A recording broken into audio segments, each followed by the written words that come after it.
Hello everyone, কেমন আছো তোমরা সবাই? আশা করি সবাই ভালো আছো। আমার এই ভিডিওতে তোমাদের অনেক অনেক ভালোবাসা।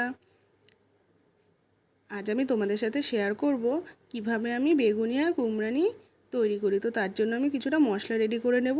নিয়ে নিলাম কিছুটা লঙ্কা আর আদা মিক্সিতে পেস্ট করে নেব। আর একটা পাত্রে নিয়ে নিলাম বেসন। আর এতে আমি কিছু ঘরোয়া উপকরণই অ্যাড করব। দিয়ে দিলাম কালো জিরে, হলুদ আর লবণ। সব কিছু উপকরণগুলো ভালোভাবে মিশিয়ে নেব। পরিমাণ মতো জল দিয়ে আর যে মিক্সিতে আমি পেস্ট করেছিলাম আদা বাটা লঙ্কা বাটাটা দিয়ে ভালো করে একসাথে মিশিয়ে নেব।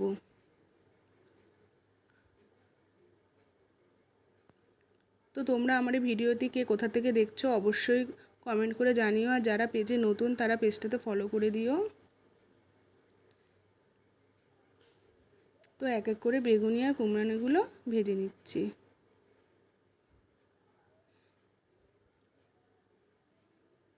রোজ রোজ মাছ মাংস খেতে আর ভালো লাগছিল না, তাই ভাবলাম ভাজাভুজি দিয়েই আজকে কাজ চালিয়ে দিই।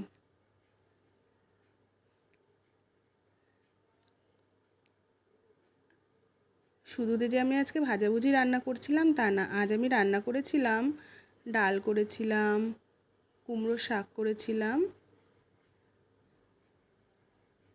আর এই বেগুনি আর কুমড়ানি করছি।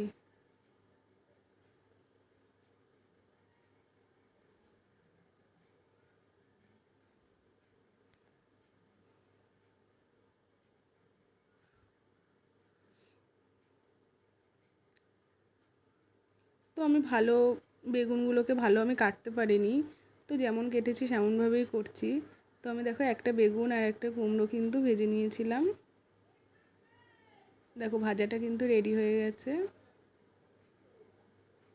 এক এক করে সব ভাজাগুলো করে নিলাম। তো আমার এই ভিডিওটি কেমন লাগলো অবশ্যই জানাবে।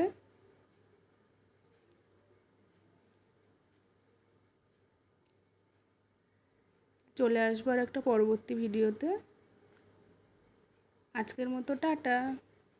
সবাই ভালো থাকবে, সুস্থ থাকবে। বাই।